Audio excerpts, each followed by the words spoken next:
It's a beautiful day here in inland Southern California. As you can see, this campground is pretty empty.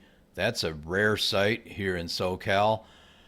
Anyway, I wanted to show you our somewhat dated little RV trailer here, but what I'm going to do is give you a primer on connecting your own RV, be it older like this one or newer, to shore power. Now, not every campground has shore power. This one, of course, does.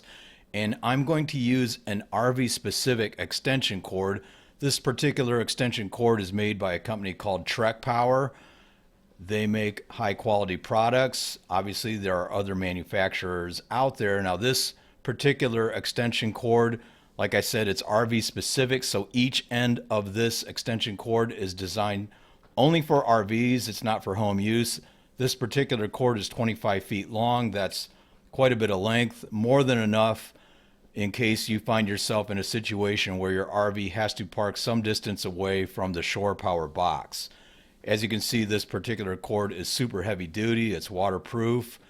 It will put up with all kinds of elements, and that's what you want. You want a high quality product. And obviously that makes things safer for everyone concerned. Now, I've got the male end of the cord, and I'm just going to plug it into the box. And I'm going to make sure that the power is switched off of the box before I plug anything in. So I'm just going to attach the one end of the cord like you see there. I'm going to make sure it's a good snug connection. And you can see it's a 3-prong connection, properly grounded. That's a safety consideration that's required. And we'll just make sure it's in place. And then we'll go to the other end to where the trailer is.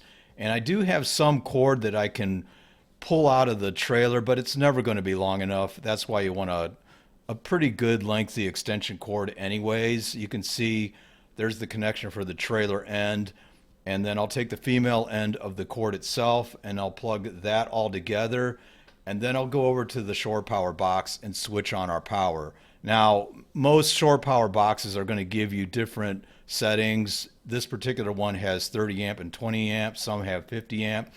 Most RVs are going to be using 30 amp, so we're going to switch on 30. You can see the switch right there. It's like a home circuit breaker type of setup, and we switch it on. And what's nice about this extension cord is it shows that the power is now on, so that's cool. You could also use a separate adapter if you're looking to save a little bit of money. That is, if you already have a regular home extension cord. An adapter like this one, also by Trek Power, will fit into the box, and then it will be used to connect a standard home extension cord to the other end. So you would need this adapter. You would also need the standard extension cord like this one pictured here. You'll also need a second adapter. This one attaches to the trailer. That connects the trailer to the standard extension cord. Honestly, by the time you buy all 3 components, you will have spent at least as much money as you would have spent on the RV specific extension cord as featured at the beginning of this video. So just go ahead and buy the RV specific extension cord. Anyways, I hope this video helps you get your shore power needs taken care of. If it does help you, please subscribe to my DIY channel, and thanks for watching.